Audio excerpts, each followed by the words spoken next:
So welcome to Bali.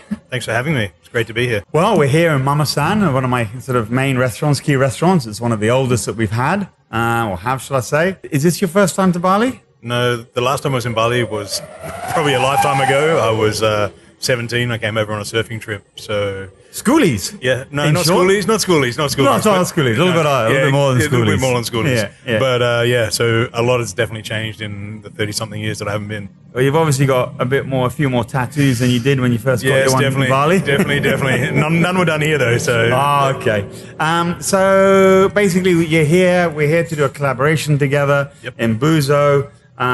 So we've had a whole series of bringing over Western Australian chefs. That's one of our key focuses, is really highlighting WA chefs because there's such a strong connection between WA and Bali. It's sort of the second suburb of Perth. And so that's why for me, after living in Perth for 3 years over COVID, I'm really keen to sort of see other chefs in Perth come out because, you know, Perth, we've always talked a bit of a bubble. Yes, No one really 100%. leaves it. Yep. So it's also a great opportunity to see some younger chefs and some older chefs like ourselves that have returned due to COVID Exactly. Yes. and perhaps want a bit of escapism. So tell me a little bit about your restaurant. So I have Casa. Casa in Mount Hawthorn, and we have Casa Pizza next door. The project started as a takeaway wine shop, wine bar, and has sort of morphed into more of a restaurant. Obviously, a small place. There's no right or wrong way to use the space. So people should be as comfortable coming in and having half a dozen oysters and a beer and a glass of wine, or a bowl of pasta, or to have something a little bit more elaborate, some more snacks, some larger plates. There's no right or wrong way to use it. And is wine still the key factor on there? Because that's kind of what it was in the beginning. It seemed to be more on the wine thing than the food. I mean, they're both hand in hand. Obviously, great cocktail program too, and it's growing. Like I said, some nights we'll sell more cocktails than wine. Other nights it's all wine. People still use it as a takeaway bottle shop and buy bottles to go. Obviously, with the pizza shop next door, the liquor license is in process. So if you go there, you can buy takeaway bottles at takeaway prices, and don't get charged corkage at the pizza shop. So it's its own little ecosystem. Yeah, awesome. And so, I think congratulations on being named Chef of the Year in WA. Thank you. And what does that really mean to you? I mean, listen, any sort of award and press is good for a business, and it's validation for the staff. Like, we also won this year Best Restaurant in WA and Gourmet Traveller, but we don't go out to try to win awards. It's not the goal of running the business. It's something that happens because the business is trading and doing well, and like I said, the recognition is great, but it doesn't change anything. Yeah. Like, we do what we do day in, day out, and I think a lot of people lose sight of their food and what they are when they try to cater towards the awards or try to cater towards winning awards. You know what I mean? Well, I mean, for me, it's more as if your restaurant's full, Yeah, that's a bigger award than a few people that make an opinion exactly. on, And everyone has an opinion. and everyone has an opinion. And nowadays there's so many awards too, right? It's Yeah, and you got to pay for them apparently too. Me personally, being Scottish, I'm like, sorry, I'm not happening for me. Perhaps that's why we don't get any. Well, I will say, WA Good Food Guide are very generous to us. Yep. And we enjoy working with them. So, do you find that winning those awards have sort of influenced anything in sort of the style of cooking? No, but it's interesting, like the type of customers that come when you win those awards. So obviously, I mean, the biggest one for us was winning the gourmet one. There's all these people that were coming in and expecting it to be a fine dining experience, and we're not like that, and we're not going to change. We are what we are. But they'd come dressed up like they were going to like a theatre. A theatre. Yeah. And I'm like, Nah, wrong you look place. really uncomfortable, babe. Shitter on thongs. wrong You're place. in WA. Yeah, exactly. And in that sense, it creates a bit more pressure, on the staff too, because people have come in with an expectation. But like my business partner KL and I, we do what we do, and that's it. And you're either going to like it or you're not. But it's how it is. It's how it is. We're not going to change to try to be something that we're not. You know. Well, I mean, that's the hard thing. People have these massive expectations, and I think that's the hard thing as a chef that does win awards. We've had various things ourselves, etc. and then the expectations of, well, that's not a Wil Meyrick restaurant, or that's not what we expect, or isn't he cooking? You know, it's kind of like, do you see Versace making every single suit? No, Exactly. you don't. I mean, I think Paul Bocuse made a statement one time when he just got 3 Michelin stars and he was in London to do an event, and the journalist asked the question that he's like, if you're here in London, who's cooking the food? And he's like, the same people that cook it every night. Yeah, exactly. So, What has been your main focus in the restaurant now that you've been back in Australia for 2 or 3 years? Yep. Has your cuisine changed, or your style, or from where you were cooking in New York and Mexico? Definitely. I mean, it's always had, I trained in a classic French restaurant. I've had a lot of experience in 3 Michelin star French restaurants. So there's always that basis of technique. But obviously, like we were saying before, for me, the food is a distillation of life experiences. So I lived 10 years in Mexico. I like to draw some of those elements into it. And one of the biggest things that we've done is the food that we serve is stuff that we want to eat. Yeah. It's what I would want to go out to a restaurant and eat, and obviously the best produce that I can get, the best product, and cooked to best represent that ingredient with techniques that I know. So I mean, I guess it's evolved more than changed, in the sense that as you get older, you learn more and you strip your food back a little bit, or you make those changes like that, and then you Google review, but you find, but also I think, and you're probably in the same boat. As you get older, you get more comfortable in the food that you cook, because it's a real representation. You're not so. A lot of younger chefs are very insecure. They try to do stuff. It's a logical progression, right? You're replicating what you've learned, but it's not until you have worked in a bunch of places and experienced a bunch of stuff that you can only really develop your own true style, and then becoming comfortable with it. Yeah. True. Okay, so what is the philosophy behind your dishes? Any specific techniques or ingredients that you generally is sort of kind of known to you as such? I mean, that's why Casa's sort of been so hard to pigeonhole. You can come there one day and there'll be a classic pate en croûte or charcuterie that we've made in-house, and then you come another time, or even on the same night, and then there's a vongole pasta, but with a jalapeno herb butter, bright and green, with candy kombu inside it. I think it's more just a representation of stuff that I've learned and how that works well with the ingredient that we've got, the best possible ingredients. I mean, that's what I find. I beforehand we did sort of themed restaurants, so one's Thai or Southeast Asian, etc. And what I find, the ones that actually now work the best for me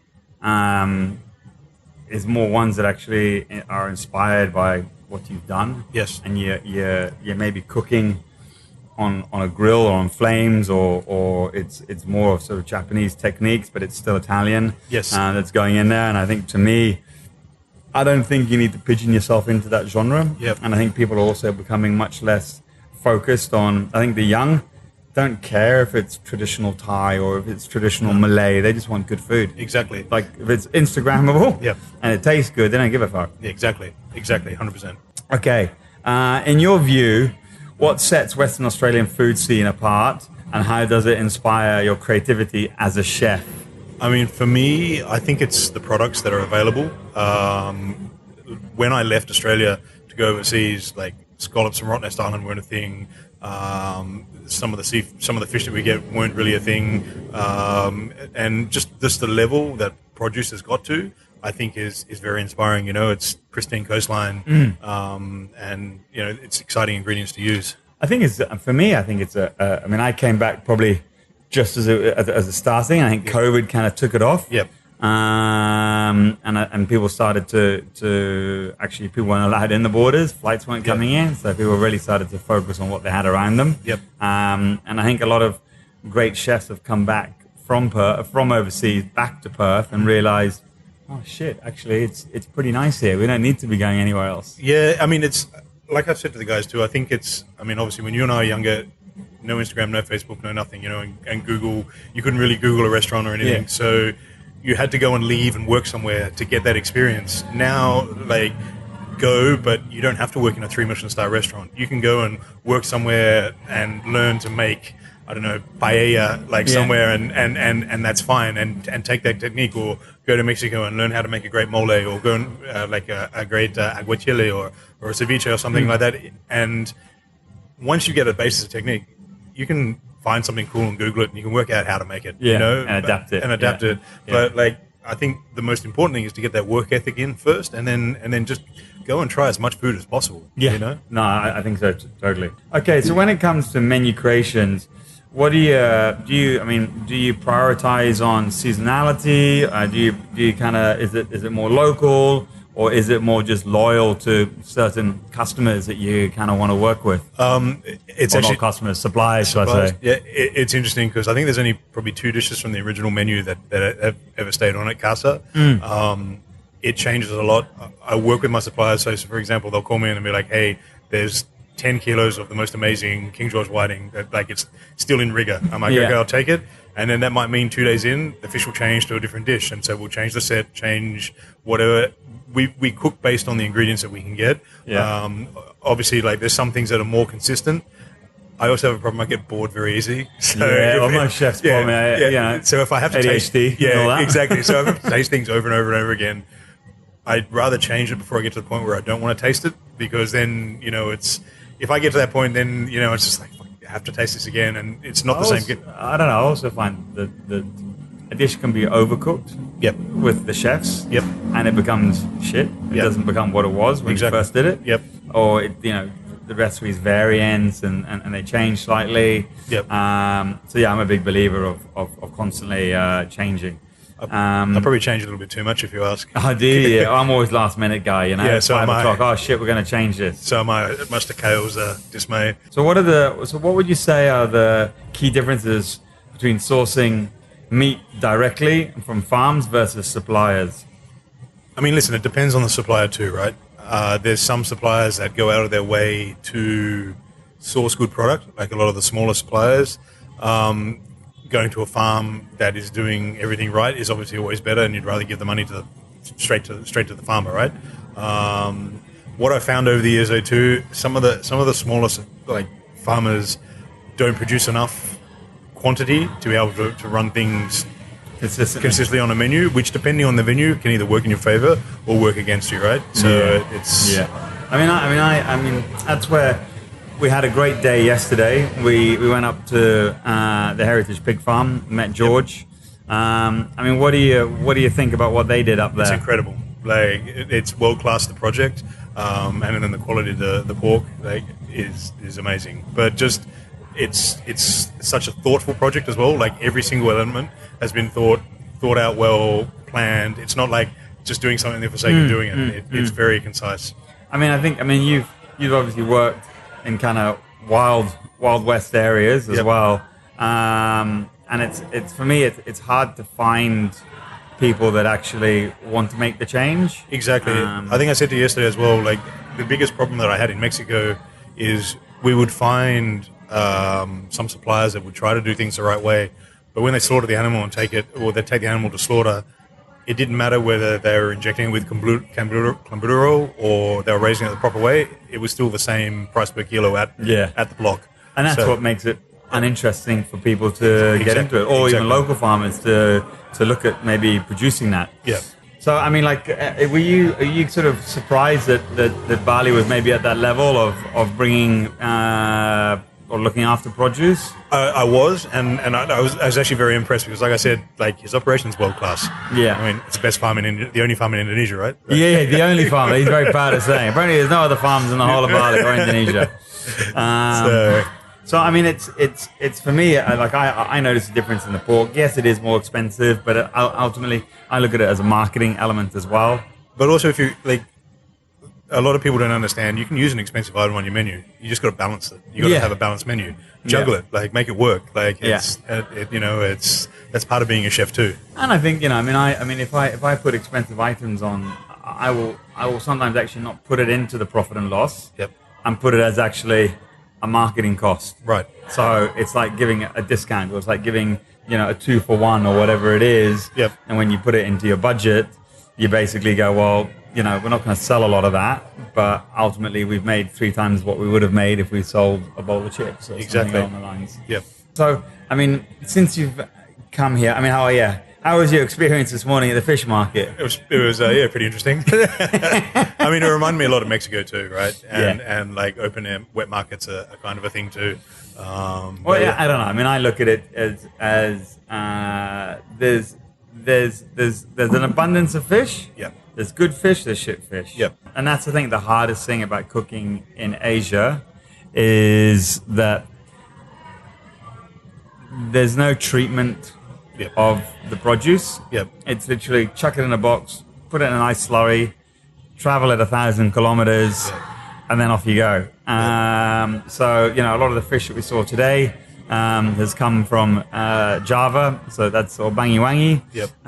So it's okay. It's okay to eat, but if you're doing it as a sashimi or you're trying to do a more premium product, it's not good enough. No, I mean, and we're lucky with that in WA. There's a guy that he's a crayfisherman, Ben Pithick, but whenever he meets his quota or is slow, he fishes, but they're landed on mattresses, killed ikajimi. Like, it's some of the most incredible fish that I've worked with in the world. And, but there's that care of products, that cold chain storage, like everything else, Well, that's, and I think that's some of the main challenges here.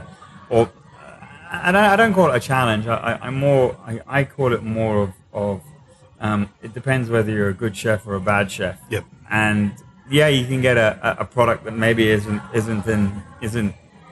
inconsistent in its fat, or its pork fat, or its meat, or a fish that perhaps has a shorter shelf life because it's a mackerel, or because it's a bonito, or whatever it is, or it's an oily fish.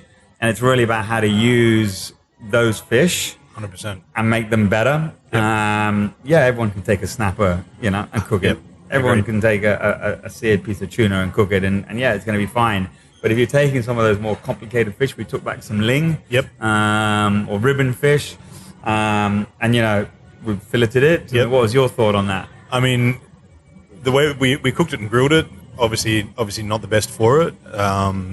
It cooked up fine, a little bit soft, but it's not really exciting in terms of... So it's more of a fish cake. Yeah, 100%. Basically. And that's what you use it for. It's got a bit of spring to it as well. So again, this is where, you start to be a little bit more versatile with your cooking. And that's what I enjoy in Bali, is that nothing is consistent. So therefore, you've really got to watch what you're cooking. But the hard part of that, I think, is really looking at the consistency of your chefs. And I think in Bali, the chefs here, you say, do this, and they'll follow it to the T.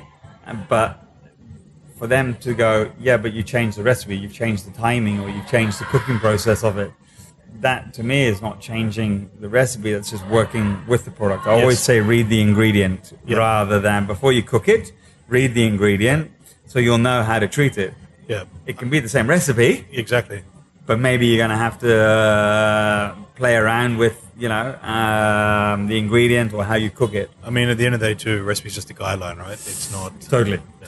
But I find the younger chefs, and I remember myself as a younger chef, writing it down and scribbling it down and having to remember the measurements, especially when we're doing curry paste. And I remember an old lady said to me here, she said, every hand is different. And so, my hand is smaller than your hand, so you'll never be able to copy me. So you'll never be able to do the same recipe as me. So stop trying and just feel the ingredient. And you'll know. There's a certain method that, you have more shallot than garlic, and you have more lemongrass and ginger, and there's certain protocols that you have. But ultimately, the rest is really upon yourself. No, exactly. Now you're back, and you've been out a little bit here in Bali, not that much, but we've been to a couple of restaurants, mainly mine, but you've also seen around.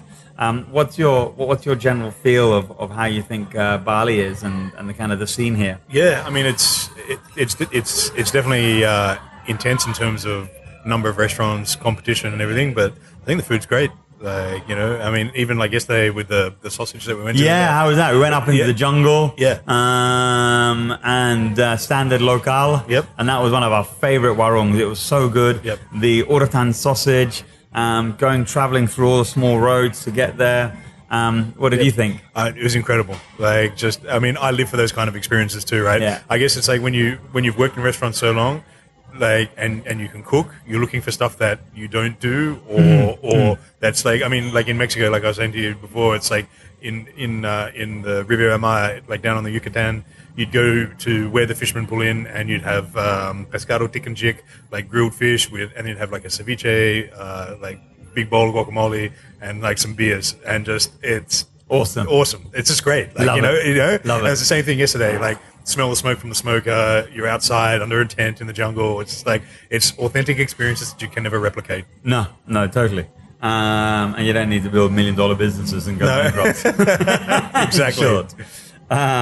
Okay, so I think basically, finally, what's your thought on collaborations in general? And do you think that they are a positive thing? What's your take on it? I definitely think they are. I've always used it as a tool for like two different reasons.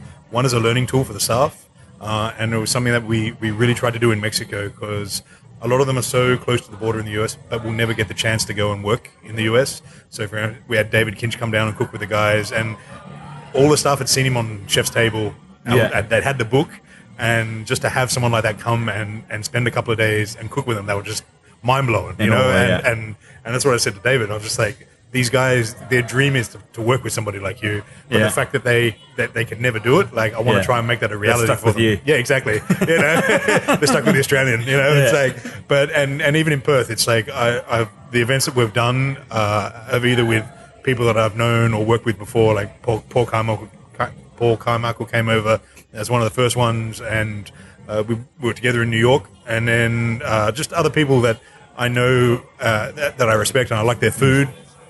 But the staff get to learn it. They get to see something different. They get to taste something different. And for me, like I say to them, I hope it, like the guys in Australia, I hope this inspires you to leave Perth. Yeah. Like, you know, use these as contacts that you make.